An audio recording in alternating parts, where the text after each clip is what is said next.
Greetings, programs, and welcome to the last video you're ever going to have to watch this semester in Soc 360. Yeah! And happy Thanksgiving if I forget to tell you. Today, I'm going to teach you the fourth inferential statistics test called Analysis of Variance. So let's see, I'm in Thanksgiving week, November 22 to 28. And if you click this analysis of variance, you will get this document, right? Analysis of variance is another means test. Remember, with independent sample t-test, you were limited to two groups. That is not true with analysis of variance. You can have as many independent variable groups as you like. So from the menu bar, we're going to go right back to where we went before. Analyze, compare means, and this time we're going to do one-way ANOVA. And when that window pops up, we're going to put the independent variable in the factor box. And, yes, unlike independent t-test, you do not need to define the independent or factor variable. You just move that sucker in there and then move your dependent variables in the dependent list box. You know, isn't that nice that they finally named one of the boxes where the dependent variable goes? How nice of them. There is one button you have to click called Options. When that window pops up, you click Descriptive and then Continue and then click OK. And you're going to get two tables. One is a descriptives table. This is where the means are. Okay? Just like with independent sample t-test, the only column you're going to look at in the descriptives table is the mean column. You're just going to make a comparison. The ANOVA table is where you find the number for significance to tell whether the test is significant or not. Okay? Remember, these two tables are completely separate from each other. One has nothing to do with the other. The ANOVA table only tells you whether it is a significant test or not, and the descriptives table lets you interpret the test as far as the means. All right, ready to rock? So here we are with our favorite data set, GSS 93 subset. And I'm going to go to Analyze and Compare Means, and all the way down at the bottom is one-way ANOVA. Don't have to mess with all those t-tests anymore. So here's the factor box. That's where the independent variable goes. The dependent variable goes in the dependent list box. So let's find something juicy here. How about degree, right? What's the highest degree you have earned? I'm going to put that in the factor box. And, you know, I'd like to put gun law in the dependent list box, but like the independent sample t-test, this is a means test, and the dependent variable must not be nominal, and gun law is nominal. So,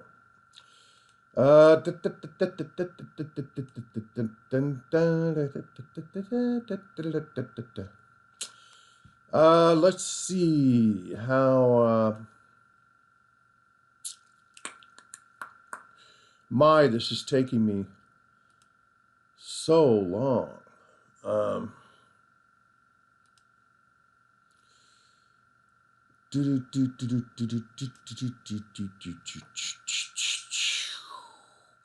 Well, let's go back to spanking, right? How do you feel as spanking as discipline? Do you favor it or not, right? Let's go up here and click the variables button and scroll down to spanking. and see that these are the answers from 1 through 4. Strongly agree to strongly disagree. So the higher the mean is, the more they disagree with it. And over here in the buttons, I have to click options and then descriptive and continue. And then, as Peter Pan says, okay, everybody, here we go. And this is what you get. Here's the descriptives table. You can see a lot of information here, but you are only looking at the means. Okay? Here's the ANOVA table. Look all the way over to the right. There's your significance number. And you can see right away that this number, 0.001, is indeed less than 0.05. So this is a significant test. But let's go back up here with the means, okay? Less than high school all the way through to graduate school. And less than high school has the lowest mean, so they do...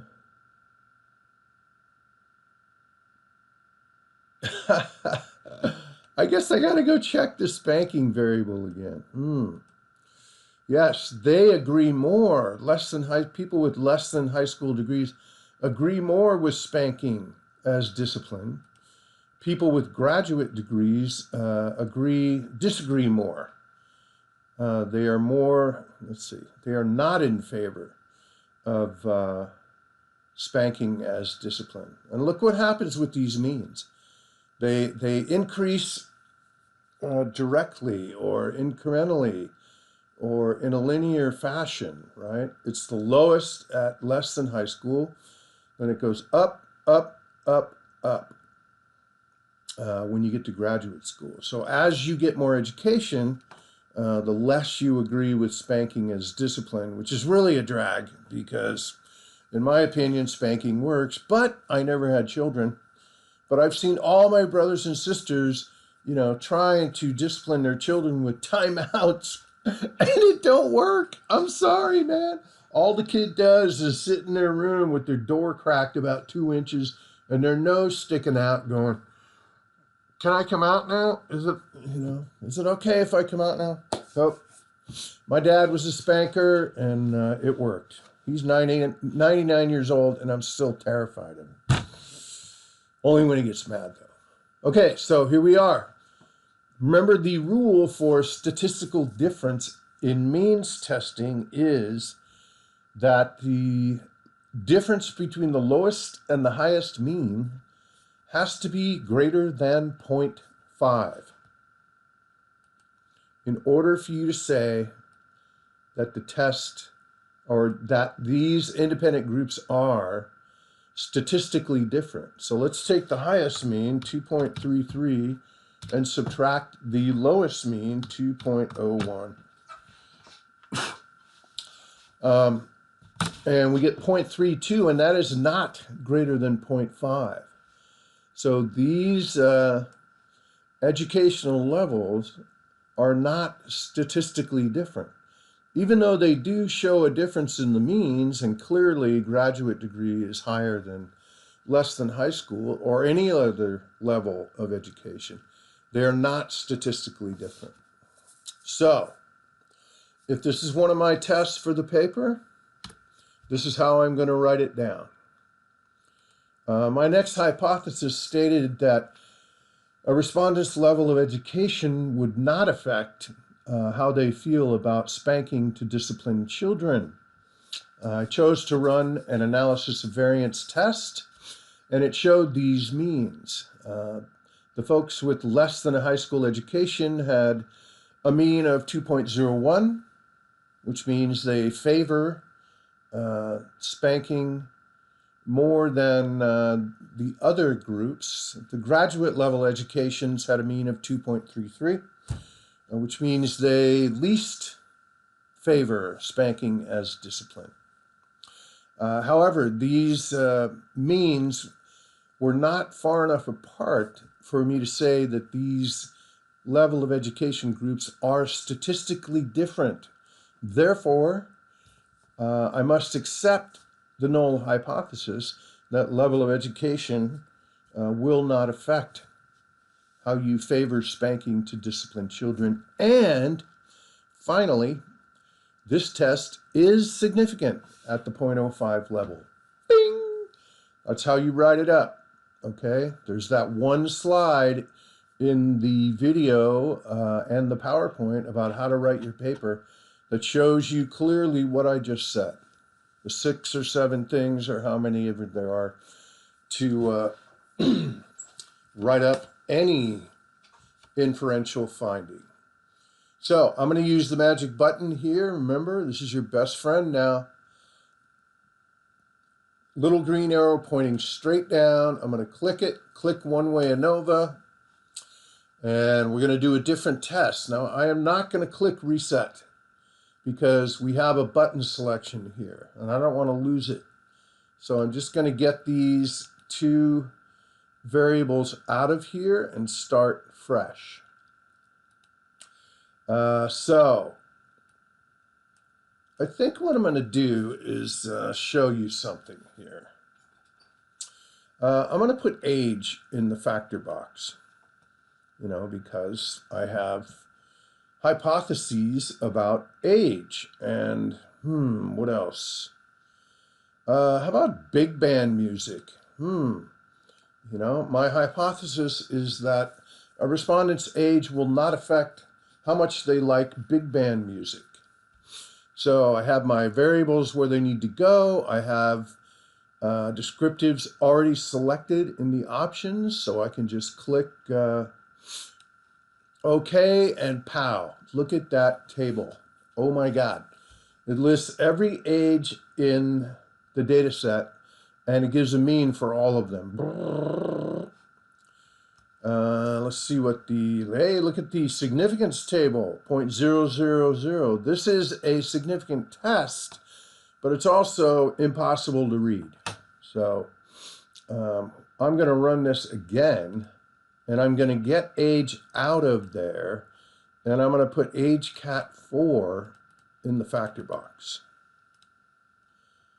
And I'm going to run this again. Now look, now I have these 4 age categories and the 4 means, which makes this much more easier to read.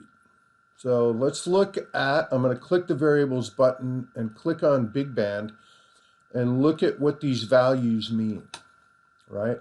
1 means that they like it very much. 5 means that they dislike it very much. So the higher mean is going to be the age group that dislikes big band music the most. The lower mean, closer to 1, is going to be the folks that like it very much. So here we go. 18 through 21 has the highest mean, 2.92. 50 plus, that's me, baby. Has the lowest mean, 2.08. So people 50 plus like big band music the most. 18 to 21 likes it the least. Okay, and now we're going to bring up our handy dandy calculator again.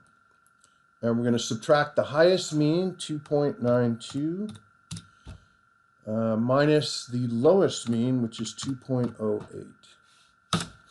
And we get 0.84, and that is higher than 0.5. So these age groups are statistically different. So if this is a test I'm going to use for my paper, this is how I'm going to write it up. My hypothesis stated that a respondent's age would not affect their appreciation for big band music. I can't talk anymore. I ran an analysis of variance test. I got these means for the 4 age groups. And apparently people 50 plus with the lowest mean of 2.08 like big band music the most. People 18 through 29 have the highest mean. They like it the least. As a matter of fact, look what happens with the ages. 2.92, 2.70, 2.52, 2.08. As you age, you like big band music more. So get ready, kids. When you get older, whew, that's going to be your stuff. Actually, I better start over. Okay, my hypothesis stated that a respondent's age would not affect how much they like big band music. I ran an analysis of variance test. People 18 through 29 have the highest mean. They dislike it the most. People 50 plus have the lowest mean. They like it the most. These means are far enough apart that I can say that these age groups are statistically different. Therefore, I am rejecting the null hypothesis that a respondent's age will not affect their appreciation for big band music. And this is a significant test at the 0.05 level. Man, easy peasy, right? Yeah, sure, Kilpatrick. For you, it's easy peasy. Don't forget, when you first open up SPSS and you open this data set, to go to Edit and Options and make sure that Display Names is checked and Alphabetical is checked. Okay, and OK twice. Because if you do that, then your variable list will be in alphabetical order by variable name, which is so much easier to see, and find variables by variable name, especially if they're in alphabetical order. Okay, so I think that's it. And it has been a pleasure making videos for you. For God's sake, if you have any trouble with analysis of variance, email me or come into the office hours. If you cannot make the office hours, email me and we will set up a private Zoom session. Okay? This is the end of my teaching, so the next 3 weeks are going to be just you writing your paper. Now, when I'm in a classroom with students, hands are going up all the time, and I'm running from desk to desk, checking their paper or just looking at what they have a question about. Obviously, we can't do that here, so I will keep the office hours going, and if you have a question and you can't come to the office hours, email me.